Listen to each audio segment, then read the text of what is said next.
વલસાડના દાદરામાં ટેમ્પો પલટી ગયો છે. પંચરની દુકાન પર ટેમ્પો પલટી જવાની ઘટના સામે આવી છે. ટેમ્પો દુકાન પર પડતા લોકો ભાગી ગયા હતા. નાસભાગ મચી હતી. સદનસીબે આ ઘટનામાં જાનહાનિ ટળી છે. ટેમ્પો પડતા એક બાઇક દબાયું છે, જ્યારે બાઇકમાં નુકસાન થયું છે, પરંતુ લોકોને ટેમ્પો આવતા પલટતા ધ્યાને આવતા લોકો ત્યાંથી ભાગી ગયા હતા. નાસભાગ મચી હતી. જોકે આ ઘટનામાં જાનહાનિ જે છે તે સદનસીબે ટળી છે. ટેમ્પો પડતા એક બાઇક દબાયું છે અને બાઇક સામાન્ય રીતે નુકસાન પામ્યું છે. જોકે આ ઘટનામાં કોઈને જાનહાનિ નથી થઈ.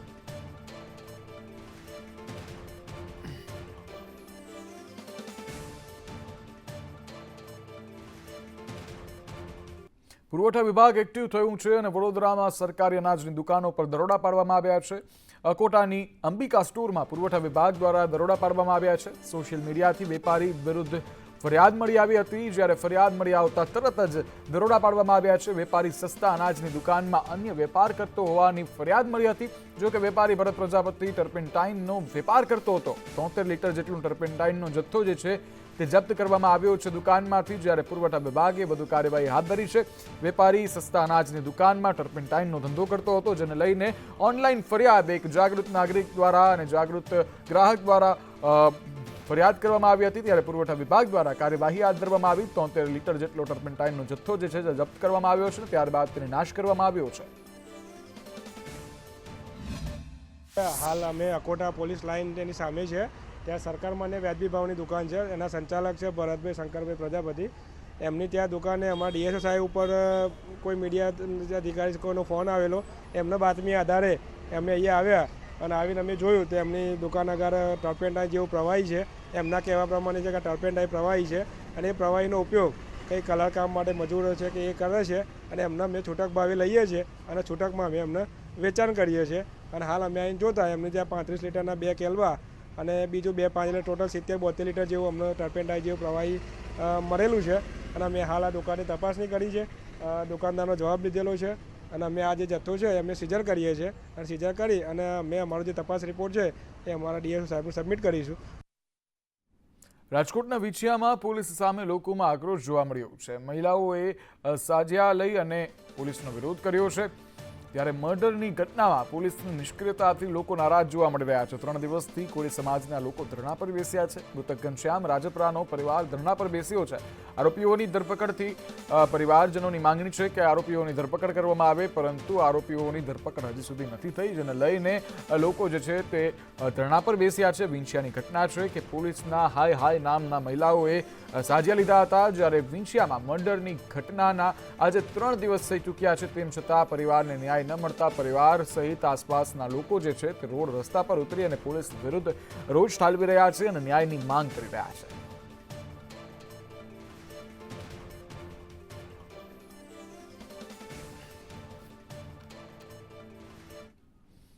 આગળ વાત કરવી છે વલસાડની, કે જ્યાં સગીરા સાથે દુષ્કર્મની ઘટનામાં ચોંકાવનારા ખુલાસા થયા છે. સગીરા જે ટ્યુશન ક્લાસીસમાં જતી હતી તે જ ક્લાસીસના મિત્રો તેને દાંડીમાં દરિયા કિનારે ફરવા લઈ ગયા હતા અને ત્યાં એક સગીર વિદ્યાર્થીએ સગીરાને એકાંત જગ્યાએ લઈ જઈ તેની સાથે દુષ્કર્મ આચર્યું હતું. ત્યારબાદ સગીરાએ વિદ્યાર્થી સાથે સંપર્ક કાપી નાખતા ઉશ્કેરાયેલા વિદ્યાર્થીએ દુષ્કર્મનો વિડીયો વાયરલ કરી દીધો હતો. ઘટનાની જાણ સગીરાની બહેનને થતાં ડુંગરી પોલીસ સ્ટેશનમાં ફરિયાદ દાખલ કરવામાં આવી હતી. પોલીસે ફરિયાદના આધારે સગીર વિદ્યાર્થી વિરુદ્ધ ગુનો નોંધી કાર્યવાહી હાથ ધરી છે. કોલેજ કે ટ્યુશનથી માતા પિતાને જાણ કર્યા વગર ફરવા જતા વિદ્યાર્થીઓ માટે અને તેમના માતા પિતા માટે આ ઘટના લાલ બત્તી સમાન છે. આ ફરિયાદને અને બનાવને લગભગ 1.5 વર્ષ સમય વીતી ગયો છે. એટલે ફરિયાદ મળી આપવાનું કારણ પૂછતા એવું જણાવેલું હતું કે દીકરીએ આ વિડીયો વાયરલ ન થાય એ બાબતે ડરના મારે કોઈને વાત કરેલ ન હતી, પરંતુ આ વિડીયો એમના ધ્યાને આવતા જે બાબતે ફરિયાદ આપેલી છે. અને આ દીકરીની સાથે જે દુષ્કર્મ કર્યું એ સગીર વયનો દીકરો જે કાયદાના સંઘર્ષમાં આવેલ બાળકિશોર, જેને પણ પૂછપરછ કરી ડિટેન કરી. વિરમગામમાં ડાંગર ખરીદ કેન્દ્ર પર કૌભાંડના મામલે આખરે ફરિયાદ નોંધાઈ ચૂકી છે. વર્ષ 2023-24માં ટેકાના ભાવે ખરીદેલી ડાંગરમાં ઇરાદાપૂર્વક ₹3.67 કરોડની ઉચાપત કરવામાં આવી હતી. જે અંગે મામલતદારને જાણકારી મળતા તેમણે ફરિયાદ નોંધાવી છે. ત્યારે ફરિયાદના આધારે તપાસ કરતા કુલ 7 લોકોની સંડોવણી હોવાનો ખુલાસો થયો છે. જેમાં ખરીદી અધિકારી, ગોડાઉન મેનેજર, ઇજારેદાર, એગ્રીકલ્ચર એપ્રેન્ટિસના 2 અધિકારીઓ, ગ્રેડિંગ એજન્સીના 2 એમ કુલ 7 શખ્સો સામે વિરમગામ ટાઉન પોલીસ મથકમાં ફરિયાદ નોંધાઈ છે. આ શખ્સો સામે સરકાર સાથે વિશ્વાસઘાત કરી કુલ 48,057 કટ્ટા ડાંગર કે જેની કિંમત 3.67 કરોડની ઉચાપતનો આરોપ છે. ગઈકાલે તારીખ 31/12/2024ના રોજ કુલ આ 7 વ્યક્તિઓ ઉપર ફરિયાદ દાખલ કરવામાં આવી છે, જેમાં કુલ 48,057 કટ્ટાની ઘટ હોવાથી જેનો કિંમત થાય છે 3,67,17,950 રૂપિયા.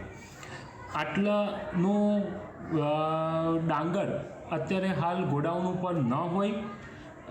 આ લોકો દ્વારા ડાંગરની એકબીજાની સાથે મેળાપણું કરી સગે વગે કરી આર્થિક લાભ મેળવવા સારું અથવા અન્ય કોઈ ગેરકાયદેસર પદ્ધતિ અપનાવી સરકારશ્રી સાથે વિશ્વાસઘાત કરીને સરકારને આર્થિક નુકસાન પહોંચાડવાના ઈરાદાથી જે 48,057 ડાંગરના કટ્ટાનું જે ઉચાપત કરવામાં આવી છે તે બાબત અમે અમારા દ્વારા ગઈકાલે ફરિયાદ દાખલ કરવામાં આવેલ છે.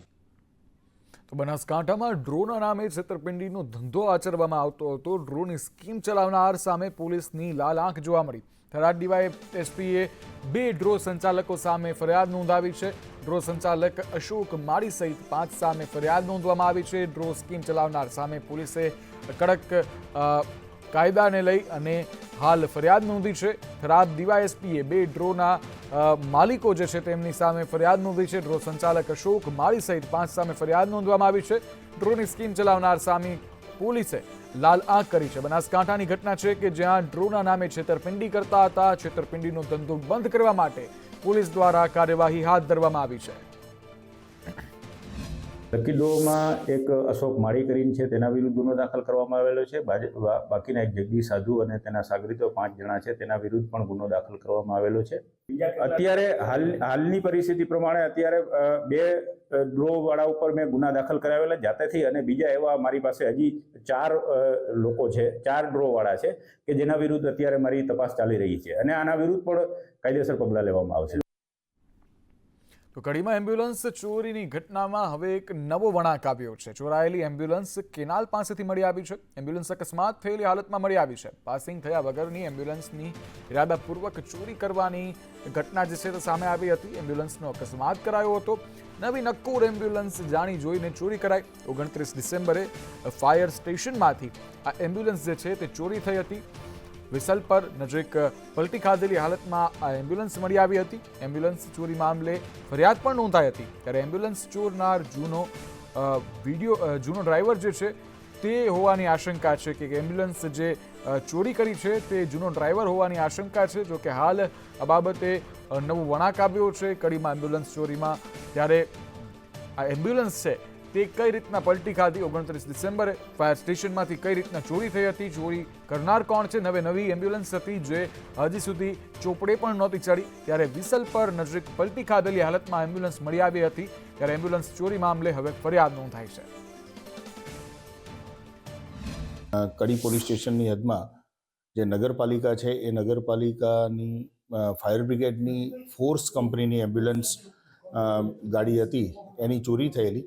હકીકત એવી જાણવા મળેલી છે કે એ એમ્બ્યુલન્સને શોરૂમમાંથી લાવીને એને ફાયર બ્રિગેડના કમ્પાઉન્ડમાં મૂકવામાં આવેલી હતી.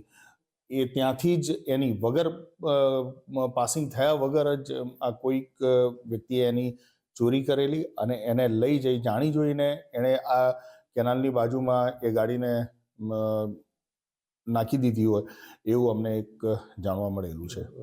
તમને રાજકોટના એક દ્રશ્યો બતાવ્યા હતા કે જેમાં એક યુવક નશામાં ધૂત હતો. હવે બીજા એક દ્રશ્યો દેખાડવા છે જે મોરબીના હળવદના છે કે જ્યાં એક શિક્ષક નશામાં ધૂત ઝડપાયો છે.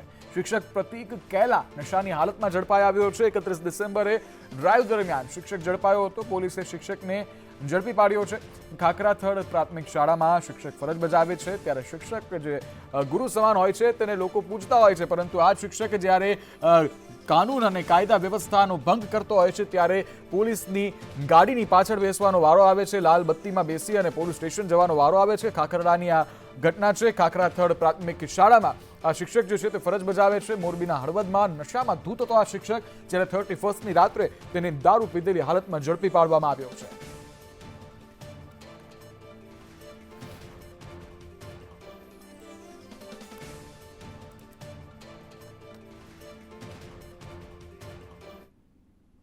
વલસાડમાંથી એક અજીબો ગરીબ ઘટના સામે આવી છે. વલસાડમાં શ્વાનની બલી ચડાવી હોવાનો ગ્રામજનોનો આક્ષેપ સામે આવી રહ્યો છે. 30 ડિસેમ્બરે પારડી સાંઢપુર ગામે આ ઘટના બની હતી. શ્વાનના કાન અને પૂંછડીને કાપી અને બલી આપ્યાનો આક્ષેપ કરવામાં આવી રહ્યો છે. પંચાયતે પોલીસને આ સમગ્ર મામલે અરજી પણ આપી છે, ત્યારે તપાસની માંગ પણ કરવામાં આવી છે. અજાણ્યા ઈસમે મિલી વિદ્યા કરી હોવાનો આક્ષેપ કરવામાં આવ્યો છે. મૂંગા જાનવરના કાન અને પૂંછડી કાપવામાં આવ્યા છે, જેને લઈ અને ગ્રામજનો જે છે તે હવે રોષે ભરાયા છે. આક્ષેપ કરવામાં આવી રહ્યો છે. પોલીસને પણ અરજી કરાઈ છે. સાથે જ પોલીસ પાસે માંગ કરવામાં આવી રહી છે કે આ મેલી વિદ્યા કરનાર અજાણ્યા ઈસમને ઝડપી પાડવામાં આવે, કારણ કે એક અબોલ પ્રાણી મૂંગા જાનવરની બલીના આક્ષેપ કરાઈ રહ્યા છે. કાન અને પૂંછડી જે છે તે કાપી નાખવામાં આવી છે, જેને લઈને ગ્રામજનોમાં રોષ જોવા મળી રહ્યો છે અને પોલીસને અરજી કરવામાં આવી છે. તારીખ 30 આશરે રાત્રે અમે અનુમાન લગાવી શકીએ કે 12 થી 3ના ગાળામાં થયું હશે. એ નાનું ગલુડી કૂતરું, એટલે ગલુડી પડી ગઈ તો નાનું કૂતરું હતું, એને કંઈ કાન કંઈ જીભ કાપી, કાન કાપી નાખેલા ને કંઈ મારી નાખેલું. કંઈ ચારેક લીંબુ હતા, નારિયેળ હતું. એટલે એવું લાગે કે કોઈ મેલી વિદ્યાવાળો હોઈ શકે. પંચાયત તરફથી સીસી કુટીર માંગી છે મેં. હવે જોઈએ કે શું નીકળે. વડોદરામાં સાયબર ગઠિયાઓની નવી તરકીબ સામે આવી છે. સાવધાન થઈ જજો. આંગણવાડીના નામે હવે તેઓ છેતરપિંડી કરી રહ્યા છે. કરજણ તાલુકાના મિયા ગામની મહિલા આ ફ્રોડની શિકાર પણ બની ગઈ છે. ગાંધીનગર આંગણવાડીથી બોલી રહ્યો છું એમ કહી અને શિકાર બનાવતા હતા. ગઠિયાએ એકાઉન્ટમાંથી 18,000 રૂપિયા સપાચટ કરી નાખ્યા. એકાઉન્ટ ઇનએક્ટિવ છે આમ કહી અને મહિલાને શિકાર બનાવતા હતા. ત્યારે છેતરપિંડીના મામલે મહિલાએ પોલીસ ફરિયાદ નોંધાવી છે. પોલીસ ફરિયાદ નોંધાવતા પોલીસ પણ હવે કામગીરીમાં લાગી છે, આ ગઠિયાને શોધવામાં લાગી છે. પરંતુ વધુ એક કિમિયો સામે આવ્યો છે. આંગણવાડીમાંથી બોલું છું એવું કહી અને તમારી સાથે પણ ફ્રોડ કરી શકે છે, જેને લઈ અને આવા સાયબર ફ્રોડથી સાવધાન રહેવું. એકાઉન્ટ ઇનએક્ટિવ છે આવું કહી અને શિકાર બનાવે છે. આ મહિલાને પણ શિકાર બનાવવામાં આવી હતી. છેતરપિંડી મામલે મહિલાએ હવે પોલીસ ફરિયાદ નોંધાવી છે, જેને લઈને પોલીસ હવે સતર્ક થઈ છે અને પોલીસ દ્વારા હાલ કાર્યવાહી હાથ ધરવામાં આવી છે. 18,000 રૂપિયાનું આ ગઠિયાઓ દ્વારા કરી નાખવામાં આવ્યું છે.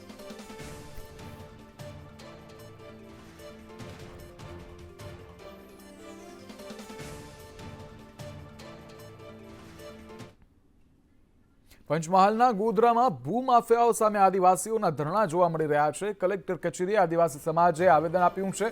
ભૂમાફિયાઓએ પચાવી પાડેલી જમીન પરત મેળવવા માટેની માંગ કરવામાં આવી રહી છે. મોટી સંખ્યામાં આદિવાસીઓ કલેક્ટર કચેરી પહોંચ્યા, ત્યારે સરકારી જમીન આદિવાસીઓને મળે તેવી માંગ કરવામાં આવી રહી છે. માંગણી ન સ્વીકારાય ત્યાં સુધી ધરણા ચાલુ રાખવાની ચીમકી પણ ઉચ્ચારવામાં આવી છે. ભૂમાફિયાઓના ત્રાસથી અને ભૂમાફિયાઓ જગ્યા પચાવી ન પાડે તે ઘટનાને લઈને આદિવાસી સમાજ જે છે તે કલેક્ટર કચેરી પહોંચ્યા છે અને ત્યાં ધરણા પ્રદર્શન કરવામાં આવી રહ્યા છે. તમામ લોકો જે છે તે ધરણા પર બેસ્યા છે અને જો સરકારી જમીન આદિવાસીઓને મળે તેવી માંગ કરવામાં આવી રહી છે અને જો માંગણી ન સ્વીકારાય ત્યાં સુધી તેઓએ ધરણા ચાલુ રાખવાની ચીમકી ઉચ્ચારવામાં આવી છે. ધરણા પર જ બેસા લેશે લોકો, જેને લઈ અને કલેક્ટર દ્વારા હાલ કાર્યવાહી હાથ ધરવાની આશા સેવાઈ રહી છે.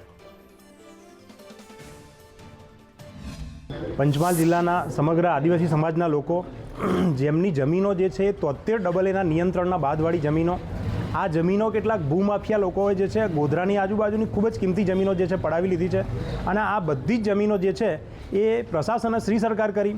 શ્રી સરકાર કર્યા બાદના સમયગાળામાં પણ પ્રશાસને એ ભૂમાફિયાઓના મેળાપીપણામાં આ જમીને ભૂમાફિયાઓને પરત આપી દીધી. પ્રશાસનનું લાવવામાં આવે છે ત્યારે પંચમહાલ પ્રશાસન જે છે એ ફરીથી આ જમીનો શ્રી સરકાર કરે છે. પણ શ્રી સરકાર કર્યા પછી પણ આ જમીનો ઉપરના કબજા ભોગવટા જે છે એ ભૂમાફિયાઓના છે ને ભૂમાફિયાઓ આ જમીનના કબજા ભોગવટા છોડતા નથી. આમ જમીનો આદિવાસી સમાજને પરત આપવામાં આવે અને પરત આપીને આ જમીનના મૂળ માલિકોને કોઈ પણ પ્રકારનો ન્યાય મળી શકે એવી સ્થિતિ ના રહી હોય તો ઈચ્છા મૃત્યુની અમારી અરજી જે છે કલેક્ટર સાહેબને આપી છે. ધોળકાના સિંધેરજમાં ખેડૂતો ગ્રામજનોનો પંચાયતને ઘેરાવ કરવામાં આવ્યો છે. અમદાવાદ ભાવનગર એક્સપ્રેસ હાઈવે માટે ખનનનો વિરોધ કરવામાં આવી રહ્યો છે. હાઈવે માટે ગેરકાયદેસર માટી ખનન થતું હોવાનો આક્ષેપ કરવામાં આવી રહ્યો છે. ગોચરની જમીનમાંથી માટી ખોદી લેતા ખેડૂતોમાં રોષ જોવા મળી રહ્યો છે. લોકો રોષે ભરાયા છે. ગોચરમાંથી ખનન બંધ કરવા માટે પ્રાંત કચેરી, મામલતદાર કચેરીએ આવેદનપત્ર પાઠવવામાં આવ્યા છે. સિંધરેજના ખેડૂતો અને ગામ લોકોએ આવેદનપત્ર પાઠવ્યા છે. ત્યારે હાલ લોકો, ગ્રામજનો જે છે તે રોષે ભરાયા છે. ગેરકાયદેસર રીતે માટીનું ખનન કરવામાં આવી રહ્યું છે. ત્યારે આ ગ્રામજનો જે છે તે અનેક કચેરીઓ સુધી, નાના અધિકારીથી લઈ અને ઉચ્ચ અધિકારી સુધી આવેદનપત્ર પાઠવી ચૂક્યા છે, પરંતુ કોઈ કાર્યવાહી ન થતા ફરી એકવાર તેઓએ આ જ રસ્તો અપનાવ્યો છે. મામલતદારને ગ્રામજનોએ આવેદનપત્ર પાઠવ્યું છે અને ન્યાય માટેની માંગ કરી છે. નમસ્કાર. આજરોજ સિંધરેજ ગામજનો દ્વારા એક આવેદનપત્ર આપવામાં આવેલ છે, જેમાં માટી ખોદાણ બાબતેની રજૂઆત છે, જે બાબતે તપાસ કરી અને આગળની કાર્યવાહી કરવામાં આવશે. તો માનસિક અસ્થિર એક મહિલા સાથે બળાત્કારનો પ્રયાસ કરાયો છે. પરપ્રાંતીય બિહારી યુવાને બળાત્કારનો પ્રયાસ કર્યો છે. મહેસાણાના મંડાલી ઓનેસ્ટ હોટલ નજીકનો બનાવ છે, તે સામે આવી રહ્યો છે. મહિલાને જાળીમાં લઈ જઈ બળાત્કારનો પ્રયાસ કર્યો. અજાણ્યો બાઇક ચાલકે પીછો કરતા યુવાન ફરાર થઈ ગયો. માનસિક અસ્થિર મહિલાનું સારવાર દરમિયાન હાલ હવે મોત થયું છે. હત્યાની આશંકા, બળાત્કારના પ્રયાસ મામલે તપાસ હાથ ધરવામાં આવી છે. જ્યારે મહિલાના મૃતદેહને પોસ્ટમોર્ટમ અર્થે ખસેડવામાં આવ્યો છે. મંડાલી ઓનેસ્ટ હોટલ નજીકનો આ મામલો છે, જે સામે આવી રહ્યો છે. મહેસાણાની ઘટના છે કે જ્યાં મહિલા માનસિક અસ્થિર હતી અને ભિક્ષાવૃત્તિ કરતી હતી અને પોતાનું જીવન પસાર કરતી હતી. ત્યારે માનસિક અસ્થિર મહિલા સાથે બળાત્કાર કરવાનો પ્રયાસ કરાયો. પરપ્રાંતીય બિહારી યુવાને બળાત્કારનો પ્રયાસ કર્યો હતો. જ્યારે હાઈવે રોડ સાઈડમાં મહિલાને લઈ જઈ બળાત્કારનો પ્રયાસ કર્યો હતો. જો કે મહિલાનું હાલ સારવાર દરમિયાન મોત નીપજ્યું છે.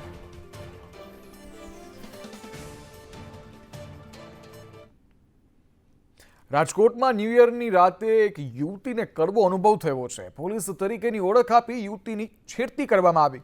યુવક યુવતીનું અપહરણ કરી અને કુલ ₹1700ની લૂંટ ચલાવવામાં આવી હતી. યુનિવર્સિટી પોલીસ સ્ટેશન વિસ્તારનો બનાવ છે, જે સામે આવી રહ્યો છે. મુસ્તાક તેમજ 3 અજાણ્યા વ્યક્તિઓ સામે ફરિયાદ નોંધવામાં આવી છે. યુવક યુવતી પાર્ટીમાંથી ઘર પરત ફરી રહ્યા હતા.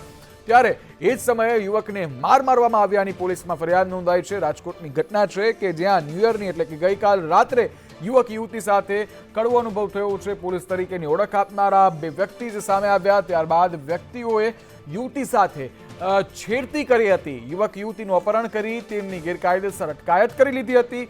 એકદમ પોલીસનો રોપ દેખાડી અને પોતે કાર્યવાહી કરતા હોય તેવી રીતે અપહરણ કર્યું હતું. ત્યારે ₹1700ની રોકડની લૂંટ ચલાવી હતી.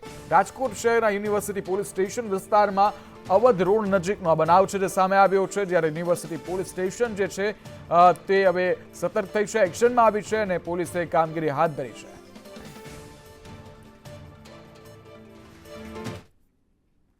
બનાસકાંઠા જિલ્લાના 2 ભાગ કરવામાં આવ્યા છે, જેને લઈને ધાનેરાના આગેવાનો હવે થરાદ જિલ્લામાં જવાના વિરોધમાં જોવા મળી રહ્યા છે. ડામરાજી રાજગોરે કહ્યું છે કે સરકારે મનસ્વી નિર્ણય લઈ લીધો છે. વાછોલથી થરાદ જવામાં આખો દિવસ લાગે છે. નિર્ણય બદલો નહીંતર આંદોલન કરવામાં આવશે. એટલે કે ડામોરજી રાજગોરે આંદોલન કરવાની ચીમકી ઉચ્ચારી છે. સરકારે મનસ્વી નિર્ણય લીધો હોવાનું નિવેદન આપ્યું છે. તેઓએ કહ્યું છે કે આ નિર્ણય બદલવામાં આવે નહીંતર આંદોલન કરવામાં આવશે તેવી ચીમકી ઉચ્ચારવામાં આવી છે. સરકારે બનાસકાંઠા જિલ્લાનું વિભાજન કરીને ખૂબ ઉમદા કામ કર્યું છે.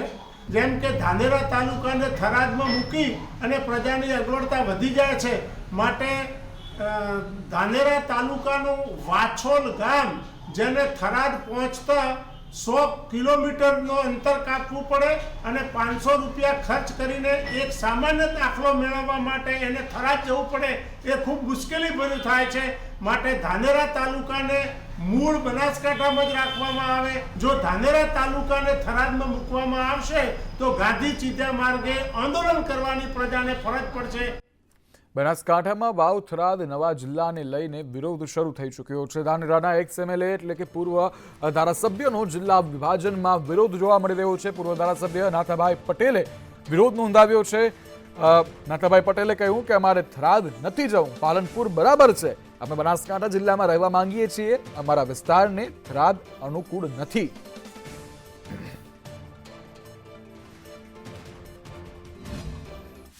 જિલ્લાના 2 વિભાગ કરવામાં આવ્યા છે. બનાસકાંઠા જિલ્લાને જાહેર કર્યો અને આ બાજુ થરાદ જિલ્લાને જાહેર કરવામાં આવ્યો છે. આમાં ધાનેરા વિસ્તારનો જે ભાગ છે, ધાનેરા છે, તાલુકો છે, એને થરાદ વિભાગમાં મૂકવામાં આવ્યો છે. અને સરકાર સાથે અમારી વિનંતી છે કે ફેરવિચારણા કરવી જોઈએ અને આમાં કોઈને સાંભળવામાં પણ આવ્યા નથી.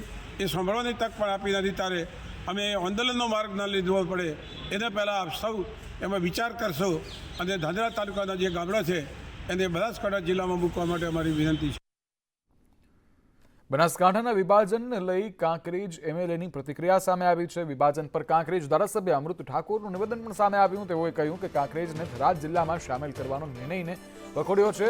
કાંકરેજને બનાસકાંઠામાં જ રાખવા માટેની માંગ કરી છે. ભૌગોલિક સ્થિતિને ધ્યાને લીધા વિના આ નિર્ણય કરાયો હોવાનું અમૃતજીનું નિવેદન સામે આવ્યું છે. તેઓએ કાંકરેજને થરાદ જિલ્લામાં સામેલ કરવાના નિર્ણયને જે છે તે સ્વીકારવાની ના પાડી છે. કાંકરેજને બનાસકાંઠામાં જ રાખવા માટેની માંગ કરી છે. ભૌગોલિક સ્થિતિને ધ્યાને લીધા વિના આ નિર્ણય લીધા હોવાનો આક્ષેપ કરવામાં આવી રહ્યો છે.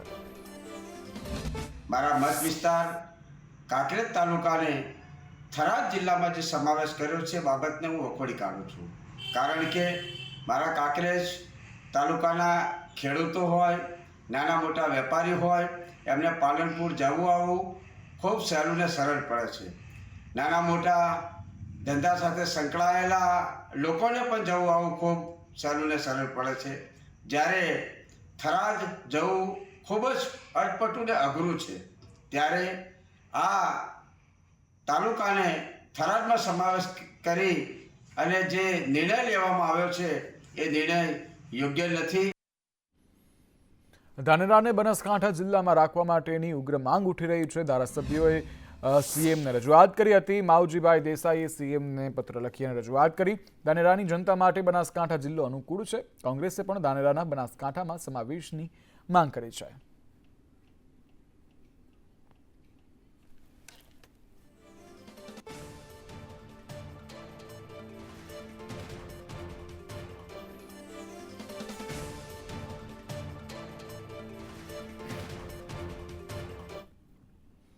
તો મહેસાણાને મહાનગરપાલિકા જાહેર કરવા પર પ્રતિક્રિયા સામે આવી છે. મહેસાણાના સાંસદ હરિભાઈ પટેલની પ્રતિક્રિયા સામે આવી.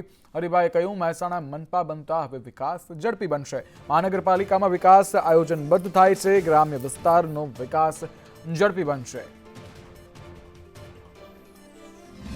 શહેરનો સર્વાંગી વિકાસ થાય એ માટે જે સરકારે જે પગલાં લીધા છે અને મનપા જાહેર કરી છે એ ખરેખર આવનારા દિવસોમાં મહેસાણાનો વિકાસ તેજ ગતિએ થશે. એમાં કહીએ તો કંઈ ખોટું નથી. બાજુના ઓજી વિસ્તાર, તો ગામડાના વિસ્તારમાં જે પંચાયતમાં જે વિકાસ થતો હોય એના કરતો આ એક પ્રોફેશનલ વિકાસ થશે. તો મહેસાણાનું પ્લાનિંગ સાથે આ વિકાસ થશે તો આવનારા દિવસમાં લોકોને સુખ સગવડો, સાધનો આ બધું વધુ મળી રહેશે. એટલે એક શહેરી વિસ્તારનું પ્લાનિંગ બધ્ધ જેમ ગાંધીનગરમાં અને બરોડામાં કે અમદાવાદમાં જે વિકાસ થતો એ આવનારા દિવસોમાં વિકાસ અહીંયા દેખાશે. રાજ્ય સરકારે નવી મહાનગરપાલિકાને મંજૂરી આપી છે. જેમાં નવસારીને મહાનગરપાલિકા બનાવવાની વાત ઉપર સરકારે મંજૂરીની મોહર મારી દીધી છે. ત્યારે સ્થાનિક રાજકારણમાં ગરમાવો જોવા મળી રહ્યો છે. ભાજપના આગેવાનોએ સરકારના નિર્ણયને વધાવી લીધો છે. તો બીજી તરફ કોંગ્રેસે મહાનગરપાલિકાની જાહેરાતને મોટા કૌભાંડ કરવાનું માધ્યમ ગણાવી સરકાર પર આકરા પ્રહાર કર્યા હતા. મહાનગરપાલિકા બનાવવાથી વિકાસ થતો નથી. વિકાસ ઈચ્છા શક્તિથી થાય છે. ત્યારે નવસારીને જો વિકાસમય વેગમય કરવો હોય તો મહાનગરપાલિકા નહીં પરંતુ ત્યાંના કામોને ભ્રષ્ટાચાર ભય મુક્ત બનાવીને વિકાસના કામો કરશો તો જ એને મહાનગરપાલિકાનો દરજ્જો આપવાથી કશું થવાનું નથી. મહાનગરપાલિકા બનવાથી શહેરીજનોને ચોક્કસ જ એના લાભો મળશે. સરકારની ગ્રાન્ટો વધશે, મહેકમ વધશે, વધારે સુવિધા મળશે. જે કંઈ જૂના પ્રશ્નો છે શહેરના, ડ્રેનેજથી લઈને રસ્તાના, વાઇડનિંગના, શહેરના, એ તમામ પ્રશ્નો સુમેળે સુખરૂપ લોકોના સાથ સહકારથી ચોક્કસ જ એના સોલ્વ થશે. નવસારીને શું મહાનગરપાલિકા બનવાથી નવસારીનો વિકાસ થશે? આ તો એક ફક્ત ષડયંત્રનો ભાગ છે કે સૌથી વધુ ભ્રષ્ટાચાર કરી શકાય અને મહાનગરપાલિકાના નામે જે સત્તાધારી પાર્ટી બની છે, બેઠી છે, એમને વધુમાં વધુ ફાયદો એમને થાય એના માટે આ મહાનગરપાલિકા બનવા જઈ રહી છે. બાકી મહાનગરપાલિકા બનવાથી આમ જનતા ઉપર બોજ વધશે અને એનું જે ભારણ છે એ આમ જનતા ઉપર જશે. નવસારીને એક ખૂબ મહામૂલ્ય ભેટ મળવા જઈ રહી છે. મહાનગરપાલિકા જશે એટલે લોકોની સુખાકારીમાં વધારો થશે. રોડ, રસ્તા, લાઇટ, ડ્રેનેજ આ બધામાં જે સારું એવો વિકાસ થશે જેનાથી નવસારીના લોકોને એક અલગ દિશા તરફ જવા જઈ રહ્યું છે. અને જેમ જેમ મહાનગરપાલિકા આવે એટલે વિકાસ પણ ખૂબ સારો થશે. નડિયાદને મનપા જાહેર કરતા કોંગ્રેસની પ્રતિક્રિયા સામે આવી છે. શહેર કોંગ્રેસ પ્રમુખ હાર્દિક ભટ્ટે સવાલ ઉઠાવ્યા છે. નડિયાદને ગુજરાતની મહાભ્રષ્ટ નગરપાલિકા ગણાવી 5 વર્ષ સુધી મહાનગરપાલિકા અંતર્ગત લેવાતો ટેક્સ માફ કરવા માટેની માંગ કરી. ત્યારે ટેક્સનું ભારણ વધવાથી નાગરિકો પર બોજ વધશે તેવું પણ કહ્યું હાર્દિક ભટ્ટે. વધુમાં કહ્યું કે અધિકારી પર કોઈ પણ જાતનું દબાણ ન હોવું જોઈએ.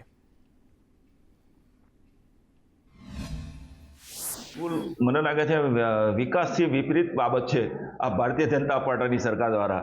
અત્યારે નડિયાદ નગરપાલિકાની પણ તમે જુઓ છો બિલકુલ વિકાસ નથી. તમે જુઓ તો નડિયાદ, હું માનું છું, મારો અંગતે માનું કે નડિયાદ ઠીકરા જેવું છે.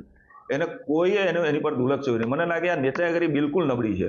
એક તો આમાં વિકાસનો લાભ તો દરેકને મળવો જોઈએ. આમાં ક્યાંક ભાજપ કોંગ્રેસો કરવાની જરૂર નથી. પણ આ જે રીતે આ કિન્નાખોરી વલણ જે ભારતીય જનતા પાર્ટી દ્વારા કરવામાં આવી છે એ મને લાગે હવે આજની આ પ્રજા, નડિયાદની પ્રજા એને સાંખી નહીં લે અને આવનારી ચૂંટણીઓમાં એનું રિએક્શન આપ જોશો કેવું આવશે. નડિયાદ મહાનગરપાલિકા સંપૂર્ણ વિકાસના રાહ ઉપર ના ચાલે. રોડ, રસ્તા, ગટરોના પાણી, કચરાના ઢગલા જ્યાં સુધી એની વ્યવસ્થા કરવામાં ન આવે ત્યાં સુધી નડિયાદ મહાનગરપાલિકાએ ટેક્સ નડિયાદમાં વધારવો જોઈએ નહીં. તથા આજુબાજુના ગામડા કે જે સદ્ધર નથી, કે જે હાલ મહાનગરપાલિકામાં જોડાવા તૈયાર નથી, એનું મુખ્ય કારણ ટેક્સ છે. તો હાલ 5 વર્ષ સુધી સરકાર આ ટેક્સ માફ કરી દે તેવી મારી માગણી છે. નડિયાદ મ્યુનિસિપાલિટીને નડિયાદ મહાનગરપાલિકા તરીકે જાહેર કરવામાં આવી છે.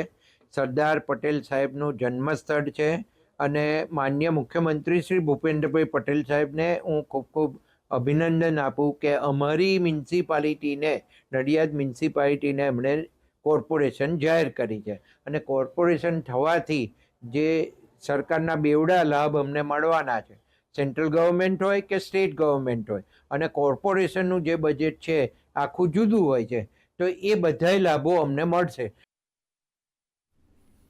તો રાજ્ય સરકારે 9 નવી મહાનગરપાલિકાઓને મંજૂરી આપી દીધી છે, જેમાં વાપી પાલિકાને પણ મહાનગરપાલિકા તરીકે જાહેર કરવામાં આવી છે. જેને લઈ ભાજપના નેતાઓએ વાપીનો વિકાસ થશે અને જીઆઈડીસી તેમજ આજુબાજુના ગામડાઓનો પણ વિકાસ થશે તેવી આશા વ્યક્ત કરી છે. તો કોંગ્રેસ પણ સરકારના નિર્ણયને આવકાર્યો છે અને સવાલો પણ ઉઠાવ્યા છે કે મહાનગરપાલિકા જાહેર થઈ તો સાથે સાથે ચૂંટણીની પણ જાહેરાત કરી દેવી જોઈએ. તેમજ વોર્ડ સીમાંકનમાં કેટલા ગામો જોડાશે એની પણ જાહેરાત કરી દેવી જોઈએ. વાપીની જનતામાં ખૂબ જ ખુશીની લાગણી બધા જ લોકોમાં પ્રસરી છે અને જે વાપી જે વિકાસ નગરી તરીકે વિકસી રહી છે એને મહાનગરપાલિકા બનાવવાની જરૂરત પણ હતી. હવે એવી અપેક્ષા રાખીએ કે વાપી હજી વધુ ને વધુ વિકાસના પંથે ચાલે.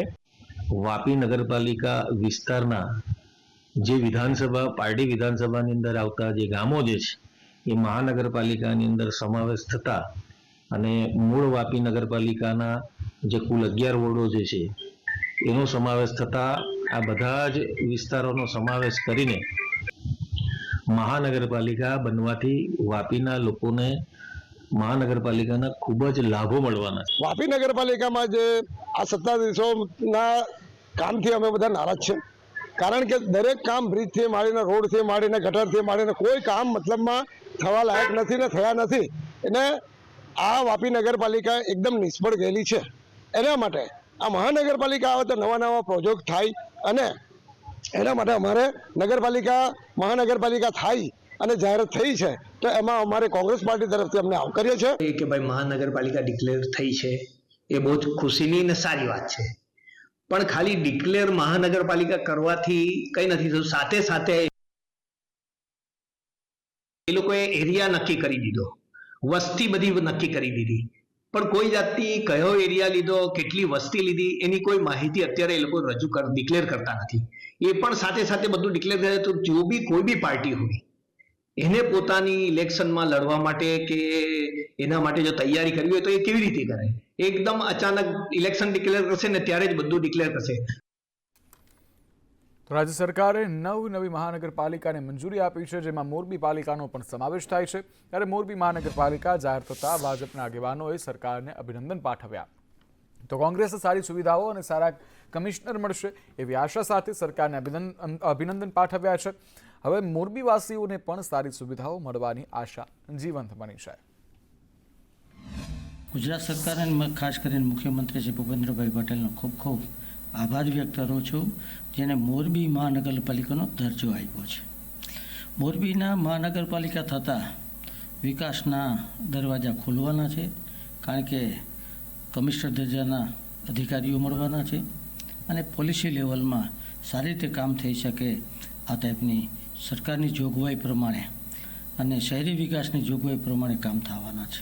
ગુજરાત સરકાર દ્વારા 9 મહાનગરપાલિકા જાહેરાત કરવામાં આવી છે. એમાંની એક આપણા મોરબી શહેરને મહાનગરપાલિકાનો દરજ્જો મળતા અમે હર્ષની લાગણી અનુભવીએ છીએ અને આજ રોજ મોરબીમાં એક હર્ષની લાગણી છવાઈ ગઈ છે. એ બદલ ભારતીય જનતા પાર્ટી મોરબી પરિવાર વતી હું તમામનો ખૂબ ખૂબ આભાર માનું છું. ભારત માતા કી જય, વંદે માતરમ. આજે મોરબી નગરપાલિકાને જ્યારે કોર્પોરેશનનો દરજ્જો આપે છે ત્યારે અમે રાજ્ય સરકારને અભિનંદન આપી છીએ અને સારી બાબતનો નિર્ણય લીધો છે. એ નિર્ણય સાથે અમે સહમત છીએ. મોરબી નગરપાલિકાએ આજ દિન સુધી કોઈ પણ પ્રકારનો મોરબીના નાગરિકો માટેનો જે કંઈ સુવિધાઓ છે એ સુવિધાઓ પૂરી પાડી નથી અને કોર્પોરેશનમાં સારા કમિશનરની નિમણૂક થાય અને કડક કમિશનરની નિમણૂક થાય, જે આડેધડ જે કામો થઈ રહ્યા છે એ તાત્કાલિકના ધોરણે બંધ કરી અને પ્રજાના સુખાકારીમાં સહભાગી થાય. મોરબીને મહાનગરપાલિકા બનાવવા બદલ ગુજરાતના મુખ્યમંત્રીશ્રીનો હું હૃદયપૂર્વક આભાર માનું છું. જ્યારે મોરબી નગરપાલિકાની અંદર જે મહેકમ પૂર્ણ ભરાયેલું નહોતું એ આવનારા દિવસોમાં મહાનગરપાલિકામાં ભરવામાં આવે એવી આપના માધ્યમથી મારી વિનંતી છે. આવનારા દિવસોમાં સારા અધિકારીઓનું શાસન હશે, સારા અધિકારીઓની નિમણૂક કરવામાં આવશે તો ચોક્કસ મોરબીને ફરીથી પેરિસ બનાવી શકાશે. વડોદરા પાલિકા દ્વારા ફરી બુદ્ધિનું પ્રદર્શન કરવામાં આવ્યું છે. અતિ વ્યસ્ત બ્રિજ નીચે પ્લેગ્રાઉન્ડની કામગીરી હાથ ધરાઈ.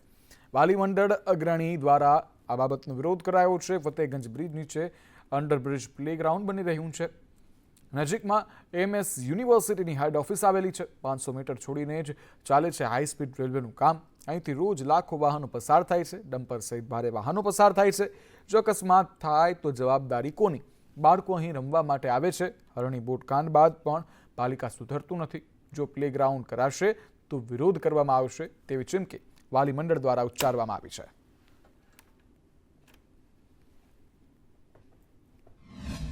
પહેલાં તો એક બુદ્ધિનું પ્રદર્શન છે અને બીજી બાજુ વડોદરા મહાનગરપાલિકા જે ભ્રષ્ટાચાર કેવી રીતે આચરવો બધાને ખબર, આ ભ્રષ્ટાચારનો એક નમૂનો બનાવશે.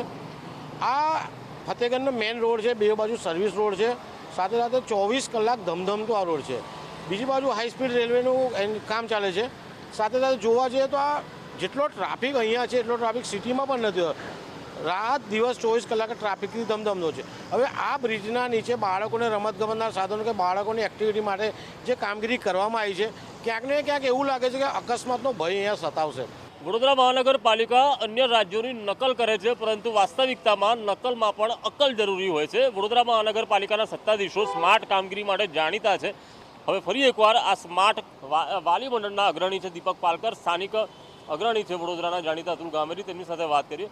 દીપકભાઈ, બાળકો માટેની આ પ્રવૃત્તિ એ ખાલી જગ્યામાં હોવી જોઈએ અને એના જગ્યાએ આ ભરચક વિસ્તારમાં રહેવાનો 100%. બે બાજુ રોડ ચાલુ છે, બાળકો રમતા રમતા નીકળી ગયું હોય કે સિક્યુરિટી રહેવાની છે અહીંયા બાળકો માટે છે. બાળકો બહાર રમતા નીકળી ગયા અને કંઈક હોનારત થઈ તો શું જવાબદારી કોર્પોરેશન લેશે?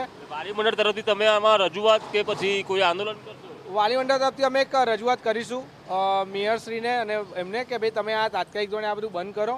કારણ કે બાળકોને સેફટીમાં શું તમે આપો છો એ જોવા જેવું છે. ખરેખર આ જગ્યા એ લાયક જ નથી કે જ્યાં બાળકોનું આ રમતનું એ સાધન આ છે જ નહીં. એમને ખુલ્લી ગાર્ડન કે એવી જગ્યા પર આપો. અહીંયા જે જગ્યા સેટ થાય એ સ્ટ્રીટ વેન્ડર પોલિસી એવું સેટ થાય, બાળકો અહીંયા સેટ ના થાય. કેમેરા પર્સન નિકેશ વડન સાથે કૃણાલ શર્મા, સંદેશ ન્યૂઝ, વડોદરા. પાલનપુરમાં અનુસૂચિત જાતિના છાત્રાલયના ભોજન સારું ન મળતું હોવાથી વિદ્યાર્થીઓમાં રોષ જોવા મળ્યો છે. આ મામલે છાત્રાલયમાં વિદ્યાર્થીઓએ હોબાળો મચાવ્યો હતો અને કલેક્ટર કચેરીએ ક્વોલિટી વગરનું ભોજન મળતું હોવાના આક્ષેપ સાથે રજૂઆત કરી હતી. જો ભોજન વ્યવસ્થિત નહીં મળે તો ભૂખ હડતાળ અને આંદોલન કરવાની વિદ્યાર્થીઓએ ચીમકી ઉચ્ચારી હતી. તો આ અંગે અનુસૂચિત જાતિ વિભાગના હોસ્ટેલના સંચાલકોનું કહેવું છે કે વિદ્યાર્થીઓને અલગ અલગ ભોજન જોઈએ છે અને આ છાત્રાલયમાં ક્વોલિટીયુક્ત ભોજન મળવાનો દાવો કર્યો હતો.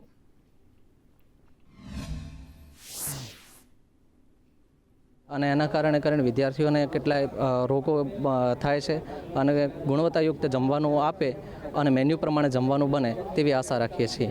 અમારે ઘણા સમયથી જમવા બાબતે પ્રશ્ન આવી રહ્યા હતા, જેની જાણ અમે અમારા વોર્ડનશ્રી અને ઉપલા અધિકારી સાહેબશ્રીને પણ કરી હતી. અમે એમને લેખિત અને મૌખિક ઘણીવાર જાણ કરી, પરંતુ અમારા પ્રશ્નનું કોઈ સમાધાન આવ્યું ન હતું. એટલા માટે અમે અત્યારે આપણા કલેક્ટર સાહેબશ્રીને લેખિત અને રૂબરૂ મુલાકાત લઈને અમે અમારા પ્રશ્નોની રજૂઆત કરી છે અને અમારી માગણી છે કે ભવિષ્યમાં અમને અમારો જે મેન્યુ મુજબ છે, મેન્યુ બનાવેલ છે, મેન્યુ મુજબ જમવાનું મળે અને પોષણયુક્ત જમવાનું મળે. તો અમારો જો પ્રશ્નનો સંતોષકારક ઉત્તર અથવા સંતોષકારક પ્રતિકાર નહીં મળે તો અમે ભવિષ્યમાં બીજું પગલું લઈ શકીએ છીએ. વિદ્યાર્થીઓની રજૂઆતો ખાલી એટલા માટે હતી કે દર રવિવારે એ લોકોને દાળ બાટીનું જમવાનું જોઈતું હતું, તો એ બાબતે એમની રજૂઆતો હતી. દાળ બાટીમાં કોઈ એવું નક્કી થયેલું નથી કે દર રવિવારે દાળ બાટી આપવાની, પણ વિદ્યાર્થીઓનું કહેવું એમનું એવું છે કે અમારે દર રવિવારે અમારી દાળ બાટી જમવાનું જોઈએ. બરોબર, તો એ બાબતે અમે કોન્ટ્રાક્ટર જોડે વાતચીત કરી અને એ વસ્તુનો ઉકેલ લાવી દીધેલ છે કે દર રવિવારે એમને હવેથી દાળ બાટી મળશે. ના, એ રજૂઆત વિશે ખોટી વસ્તુ છે, કેમ કે એ લોકોને પહેલાં ચેક કરીને જ પછી જમવાનું બનાવવામાં આવે છે. એમની કમિટી બનાવવામાં આવેલી છે, એ 5 કે 6 સભ્યો આવીને જમવાનું ચેક કરી જાય, એના પછી જ બનાવવામાં આવે. એટલે ભૂખ્યા રહેવાનો પ્રશ્ન ઉપસ્થિત થતો નથી. મહેસાણામાં જર્જરિત બનેલી શાળાઓનું નવીનીકરણ કરવામાં સરકાર ઉદાસીન હોય તેમ લાગી રહ્યું છે. જિલ્લાની કેટલીક સરકારી શાળાઓમાં જર્જરિત ઓરડાઓને કારણે બાળકોને ભણવા 2 પાળી ચલાવવી પડે છે. જિલ્લામાં ઓરડા બનાવવા 1324 વર્ક ઓર્ડર ઇસ્યુ કરવામાં આવ્યા છે, પરંતુ 724 ઓરડા જ બન્યા છે અને 394 ઓરડા બનાવવાના બાકી છે. તો વળી 206 ઓરડાના ડિમોલિશન બાકી છે અને 530 ઓરડાની ઘટ છે, જેમાંથી સરકાર સાથે 240 ઓરડા અંગે નેગોશિએશન લેવલે છે. જિલ્લા શિક્ષણ વિભાગે સરકારમાં માહિતી મોકલી છે, પરંતુ સરકારની ઓરડાઓ મંજૂર કરવાની ઢીલી નીતિ અને ગોકળ ગતિએ ઓરડાઓ બની રહ્યા છે. જિલ્લાની અંદર 1343 ઓરડાઓને એપ્રુવલ મળ્યું છે. એમાંથી 1324ના વર્ક ઓર્ડર ઇસ્યુ થઈ ગયા છે. એમાંથી 724 ઓરડાઓ કમ્પ્લીટ થઈ ગયા છે, 394 ઇન પ્રોગ્રેસ છે અને 206 ઓરડા એવા છે કે જે ડિમોલેશનના કારણે અથવા તો તાજેતરમાં જ વર્ક ઓર્ડર ઇસ્યુ થયા હોય એના કારણે નોટ સ્ટાર્ટેડ છે. અત્યારે 530 ઓરડાની ઘટ છે, જેની આપણે 30/6ની સ્થિતિએ સરકારમાં મોકલી આપી છે અને એમાંથી લગભગ 240 ઓરડાઓ નેગોશિએશન લેવલે છે. ગુજરાતમાં વિકાસની મોટી વાતો તો થાય છે, પરંતુ પંચમહાલમાં હકીકત કંઈક જુદી જ દેખાય છે. ગોધરાના મોટા તુરણા ગામની ધોરણ 1 થી 5ની શાળા ઓરડા વગર ચાલી રહી છે. બાળકો શાળાના કેમ્પસમાં ખુલ્લા આકાશ નીચે ભણવા માટે મજબૂર બન્યા છે, જે 2 ઓરડા જર્જરિત થઈ જવાના કારણે 9 વર્ષ પહેલા ડિસમેન્ટલ કરવાનું નક્કી કરાયું હતું. આ મામલે અનેકવાર રજૂઆત પણ કરવામાં આવી છે, તેમ છતાં નવા ઓરડા બનાવવા માટે શિક્ષણ વિભાગ પગલાં જ નથી ભરતું. ત્યારે શાળાના નાના બાળકો પણ નવા ઓરડા મળે એની માંગ કરી રહ્યા છે, પરંતુ શિક્ષક કેમેરા સમક્ષ બોલવા માટે તૈયાર જ નથી. તો જિલ્લા શિક્ષણ સમિતિના ચેરમેને કહ્યું કે શાળાના ઓરડા વહેલી તકે બનાવવામાં આવશે. ગોધરા તાલુકાના મોટા તરુણા ગામે પ્રાથમિક શાળા 1 થી 5 ધોરણની આવેલી છે. ત્યાં આગળ 2 શિક્ષકો પણ છે અને એ લોકોની માગણી શાળાના ઓરડા માટે છે. મેં સ્થળ મુલાકાત પણ લીધી હતી અને ખરેખર ત્યાં શાળાના ઓરડાની જરૂરિયાત છે. ટૂંક સમયની અંદર ત્યાં આગળ 1 રૂમની દરખાસ્ત કરેલી છે અને મંજૂર થઈને આવી પણ જશે. બંને ઓરડાની પરિસ્થિતિ ખરાબ છે. છોકરા જો અંદર બેસે તો પોપડા જ પડે છે. 2016થી રજૂઆત કરતા આવ્યા છે પણ કશું આજ નહીં. અમારી શાળામાં ઓરડા ન હોવાથી અમે ખુલ્લા મેદાનમાં બેસીને અભ્યાસ કરીએ છીએ. હું 5મા ધોરણમાં ભણું છું. 4 કે 5 વર્ષથી આવું છે. અમારી શાળામાં ઓરડા તૂટી જવા થવાથી અમે બહાર બેસીને અભ્યાસ કરીએ છીએ. સરકાર અમને નવા ઓરડા બનાવી આપે તો અમે ઓરડામાં બેસીને અભ્યાસ કરીએ. સાચા અર્થમાં વિકાસની વ્યાખ્યા જોઈએ તો શિક્ષણ અને આરોગ્યની દ્રષ્ટિએ જો વિકાસ થયો હોય ને તો ખરા અર્થમાં વિકાસ થયો કહેવાય.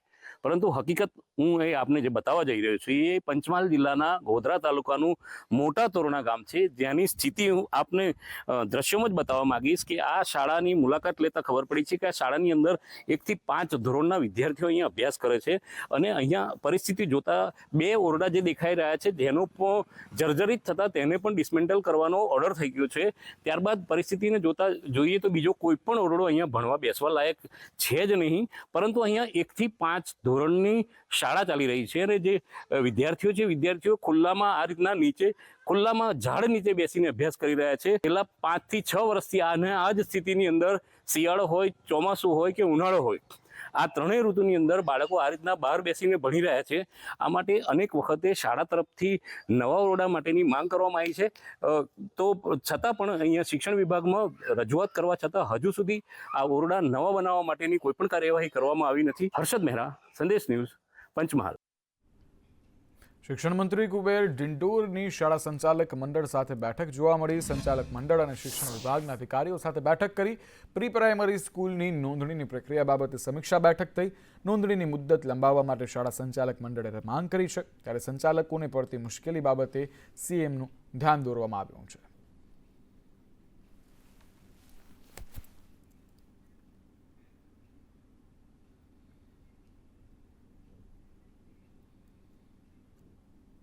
અદ્યતન આરોગ્ય સુવિધાઓના બણગા વચ્ચે વરવી વાસ્તવિકતા સામે આવી છે.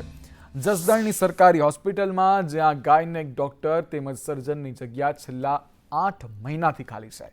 ડોક્ટરના અભાવે જસદણ શહેર તેમજ પંથકના ગરીબ દર્દીઓને અનેક પ્રકારની મુશ્કેલીઓનો સામનો કરવો પડી રહ્યો છે.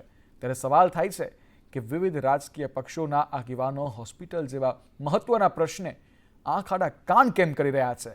8 મહિના પૂર્વે જસદણ સરકારી હોસ્પિટલમાં ખૂબ સારી સારવાર અને સવલતો મળવા લાગતા પ્રસૂતિના કેસમાં નોંધપાત્ર વધારો થવા લાગ્યો હતો. મોટા ઓપરેશનો પણ થતા હતા, પરંતુ હાલ ડોક્ટરોના અભાવે જરૂરી સારવાર અને સર્જરી થઈ ના શકતા ગરીબ દર્દીઓને અનેક પ્રકારની યાતનાઓ સહન કરવી પડી રહી છે. આરોગ્ય વિભાગની ગંભીર બેદરકારી યથાવત રહી તો આગામી સમયમાં સબ ડિસ્ટ્રિક્ટ કક્ષાની જસદણ સરકારી હોસ્પિટલ માત્ર ને માત્ર શોભાના ગાંઠિયા સમાન બની રહેશે. છેલ્લા 6-7 મહિનાથી ગાયનેકોલોજીસ્ટ નિષ્ણાંત આ સંસ્થા ખાતે નથી. સરેરાશ દર મહિને અહીંયા 120 થી 130 ડિલિવરી થાય છે, જે અમે બધે ટીમ વર્કથી કામ કરીએ છીએ.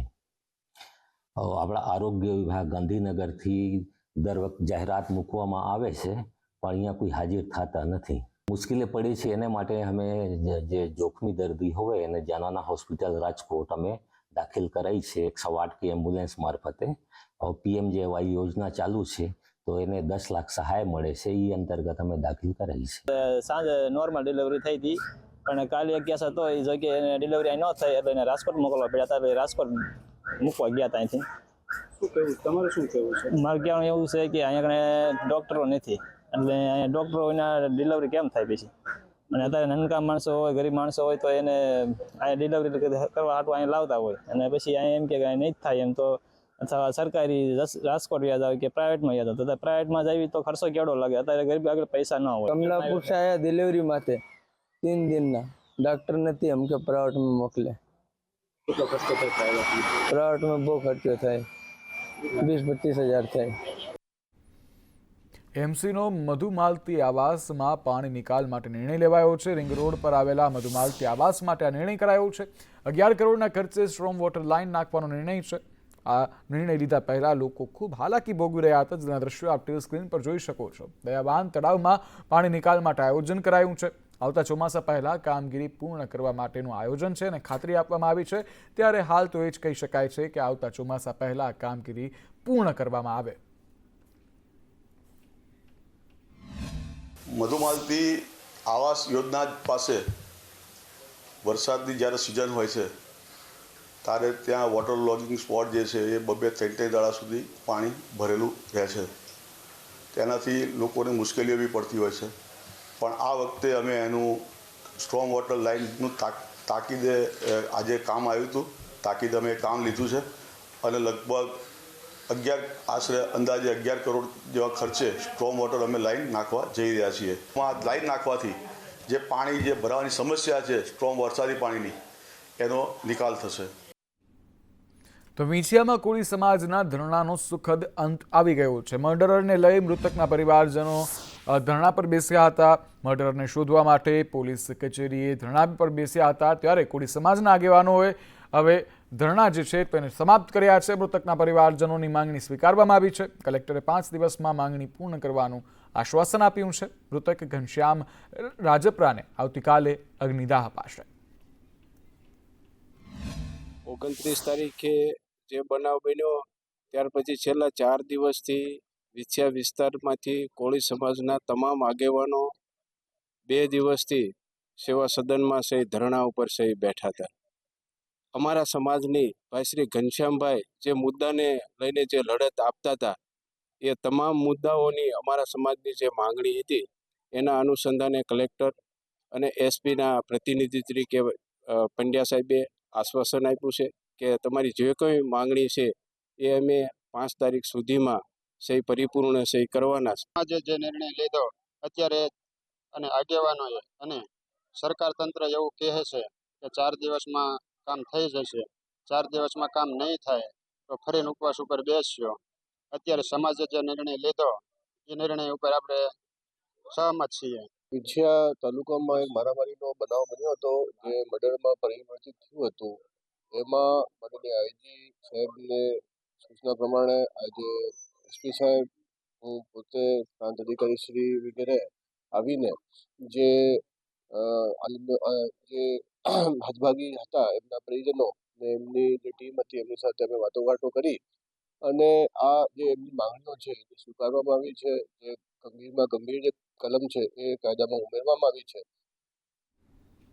કચ્છનું રણોત્સવ પ્રવાસીઓ માટે હોટ ફેવરિટ ડેસ્ટિનેશન બન્યું છે. આ વર્ષે રણોત્સવના પ્રારંભથી અત્યાર સુધીમાં 1,66,000 પ્રવાસીઓ સફેદ રણની મુલાકાત લઈ ચૂક્યા છે, જેના કારણે સરકારને કરોડોની આવક થઈ છે. આ સાથે આ વર્ષે રણોત્સવ વિસ્તારને નો પ્લાસ્ટિક ઝોન તરીકે જાહેર કર્યો છે. સફેદ રણમાં સફાઈ માટે ભાર મૂકવામાં આવ્યો છે અને પ્રવાસીઓની સુવિધાઓ માટે 5 નવા પાર્કિંગ બનાવવામાં આવ્યા છે. સાથે ટ્રાફિકની સમસ્યા હળવી કરવા માટે ઓપન હોપ ઓફ સર્વિસ ચાલુ કરવામાં આવી છે. સતત વધુમાં વધુ સારી સેવાઓ મળે માટે આ વખતે ઘણી બધી વ્યવસ્થા કરી છે.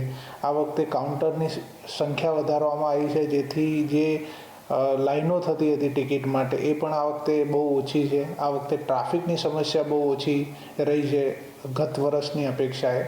તો આ બધા ચેન્જીસના લીધે હજી પણ વધુમાં વધુ પ્રવાસીઓ આવી રહ્યા છે અને આપણે હજી પણ એમની જે જ્યાં જ્યાં આપણને ધ્યાનમાં આવે છે ફીડબેક મળે છે ખૂટતી વસ્તુ એને પૂર્તતા કરી અને એ લોકોનો જે પ્રવાસનો અનુભવ છે આનંદદાયક બને માટે પ્રયત્નો કરીએ છીએ. આ વખતે ટોટલ 1,66,892 જેટલા પ્રવાસીઓએ અત્યાર સુધી મુલાકાત લઈ ચૂક્યા છે અને ટોટલ આવક ગણીએ તો 1,96,00,000 આપણી આવક અત્યાર સુધીમાં થઈ ગઈ છે.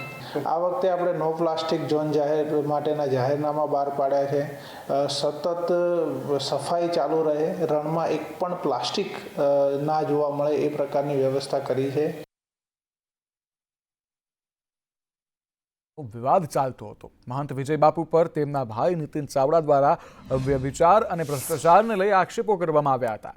ત્યારે વિવાદ બાદ આજે પ્રથમ વખત હજારોની સંખ્યામાં શ્રદ્ધાળુઓ ઉમટી પડ્યા. દર વર્ષે સત્તાધારમાં બીજની ઉજવણી કરવામાં આવે છે, જેના ભાગરૂપે આજે હજારોની સંખ્યામાં સ્વયંસેવકોએ ધ્વજારોહણ કરી વિજય બાપુને સમર્થન આપ્યું અને સ્વયંસેવકોએ બાપુ મામલે કરવામાં આવેલા આક્ષેપોને પાયાવિહોણા ગણાવ્યા હતા. ધ્વજારોપણનો સત્તાધાર સેવકગણ તરફથી કાર્યક્રમ હતો. કાયમ બધા બીચના સમગ્ર ગુજરાતમાંથી બીજા દર્શન કરવા આવે છે. 250 વર્ષ જૂની સંસ્થા છે અપાયિકાની અને આસ્થાનું એક કેન્દ્ર છે. સનાતન હિન્દુ ધર્મની આસ્થા સાથે જોડાયેલા છીએ અમે લોકો અને હિન્દુ સંસ્કૃતિને કાયમ આપણે આ ના આવે એવું ધ્યાન રાખીએ છીએ અને આવનાર દિવસો યુવાનોએ હિન્દુ સનાતન સંસ્કૃતિ સાથે જોડાયેલા રહેવું છે. આજનો કાર્યક્રમ પરંપરાગત રીતે જે વર્ષની 12 બીજો હોય એમાંની એક બીજનો ઉજવણીનો કાર્યક્રમ હતો અને એ તો વર્ષોથી જ્યારથી આ જગ્યાની સ્થાપના થઈ ત્યારથી પરંપરાગત રીતે ઉજવવામાં આવી રહ્યો છે. એટલે કોઈ વિશેષ કાર્યક્રમ ન હતો પણ બીજની ઉજવણીનો કાર્યક્રમ હતો. 12 મહિનામાં 12 બીજો હોય છે. તો આ સત્તાધારની જગ્યા એવી છે કે બીજનો કાર્યક્રમ હોય જ છે. બીજમાં લોકો સવારમાં આવે, ધજા ચડાવે, સાંજે ભજન થાય અને બપોરે ભોજન થાય. આ કાર્યક્રમ રૂટીન છે, કોઈનો વ્યક્તિગત રીતે પર્સનલ આપેલો કોઈ કાર્યક્રમ નથી. પણ અત્યારે જે મીડિયામાં જે ગલત અમુક મેસેજો ફરતા હતા એને ધ્યાનમાં લઈને સેવકગણો એવું કીધું કે આપણે જવું સત્તાધાર અને આપણે સત્તાધાર સાથે જોડાયેલા છીએ. તો એક પોઝિટિવ વાત છે એને વિચારી અને બધા લોકો આવ્યા છે અને આજે ખરેખર ખૂબ મોટી સંખ્યામાં, આમ તો જુઓ તો તમે જુનાગઢ, ભાવનગર કે સુરત એમ ન કહી શકાય, પૂરા ભારતમાંથી લોકો આવ્યા છે અને ખૂબ મોટી સંખ્યામાં આવ્યા છે. અમદાવાદમાં હવે નાઇટ ફ્લાવર પાર્કની મજા માણી શકાશે. રિવરફ્રન્ટ ખાતે એએમસીનો નાઇટ ફ્લાવર પાર્ક જે છે તે જોવા મળશે. જંગલની થીમ પર આ નાઇટ ફ્લાવર પાર્ક બન્યો છે. ફ્લાવર શો બાદ ફી અંગે ચર્ચા થશે. હાલ ફ્લાવર શોની ટિકિટ પર એન્ટ્રી મળશે. 40થી વધુ પ્રાણીઓ, કાર્ટૂનના સ્કલ્પચર જે છે તે મુકાયા છે. લાઇટિંગ શો થીમ પર આ પાર્ક બનાવાયો છે. રાતે નાગરિકો લાઇટિંગ શોની મજા માણી શકશે. ડાન્સિંગ ફ્લાવર અને લાઇટ ટનલ જેવા પ્રકલ્પો મૂકવામાં આવ્યા છે. સાબરમતી રિવર ફ્રન્ટ ઉપર જે ફ્લાવર પાર્ક છે, ફ્લાવર પાર્કમાં જ અત્યારે ગ્લો ગાર્ડન જે છે, નાઇટ ફ્લાવર પાર્ક રીતે જે છે અમે આને જેને કહીએ છીએ, આનો અમે અહીંયા જે છે લગાવ્યો છે ને એ જે છે ફ્લાવર શો જ્યારે ચાલુ થશે આના સાથે જે છે પબ્લિક માટે ખુલ્લો મૂકવામાં આવશે. અત્યારે જે છે ફ્લાવર શો સાથે આની કોઈ અલગથી ફી નહીં રાખવામાં આવશે, કોઈ અલગથી એન્ટ્રી ફી નહીં રાખવામાં આવશે, પણ ફ્લાવર શો પત્યા પછી જે છે અલગથી ફી પણ નક્કી કરવામાં આવશે અને આનો જે સમય છે સમર અને વિન્ટરમાં અલગ અલગ રાખવામાં આવશે. કેમ કે આની જે છે આ ફ્લાવર ગ્લો ગાર્ડનની સારો જે દેખાય છે જ્યારે અંધેરો થઈ જાય ત્યારે દેખાય છે અને અમે સમરમાં જે છે અમે વિચારીએ છીએ કે 7:30થી પછી જે છે ચાલુ થશે અને વિન્ટરમાં જે છે 6:30થી પછી ચાલુ થશે. તો ફ્લાવર શોમાં હવે QR કોડનો ઉપયોગ કરવામાં આવશે. સૂચનો લેવા માટે પહેલાં ડાયરીનો ઉપયોગ થતો હતો, તેની જગ્યાએ હવે QR કોડનો ઉપયોગ કરવામાં આવશે. QR કોડ સ્કેન કરવાથી સીધી વેબ ઓપન થશે, જેમાં મુલાકાતીઓ પોતાની વિગતો ભરી અને સૂચનો મેળવી શકશે. અમદાવાદ મ્યુનિસિપલ કોર્પોરેશન દર વર્ષે જે ફ્લાવર શો યોજે છે એ ફ્લાવર શોના અંતે દરેક મુલાકાતી પોતાનો અભિપ્રાય લખી શકે એ માટે અત્યાર સુધી એક બુક મૂકવામાં આવતી હતી, જેની અંદર એના મુલાકાતીઓ પોતાનો અભિપ્રાય લખતા હતા. પણ આ વખતે એક QR કોડ લખવાની સૂચના આપવામાં આવી છે, QR કોડ દર્શાવવાની. જે QR કોડ દરેક વ્યક્તિ પોતાના મોબાઈલની અંદર સ્કેન કરશે એટલે એમાં નિશ્ચિત માહિતી ભરી અને પોતાના સૂચનો, પોતાના ફીડબેક એની અંદર આપી શકશે. એનાથી ડિજિટલી આપણને ખબર પડશે કે આટલા બધા લોકોએ આની મુલાકાત લીધી છે, એમાંથી શું ફીડબેક આવ્યા છે અને એ ફીડબેક સૂચનોના આધારે જે કોઈ પણ આવનારા સમયમાં વધુ સારો ફ્લાવર શો કરાય એ બાબતેની પણ કામગીરી કરી શકાશે. અરવલ્લી DDOની સફાઈને લઈ અનોખી પહેલ જોવા મળી. સફાઈ માટે 24 કલાક કંટ્રોલ રૂમ શરૂ કરાયો. સ્વચ્છતા માટે 82,382 31515 નંબર જાહેર કરવામાં આવ્યો છે. અમારા દ્વારા ચાલુ કરવામાં આવેલ સ્વચ્છતા કંટ્રોલ રૂમનો નંબર બતાવવા માંગુ છું. 82 38 33 15 15.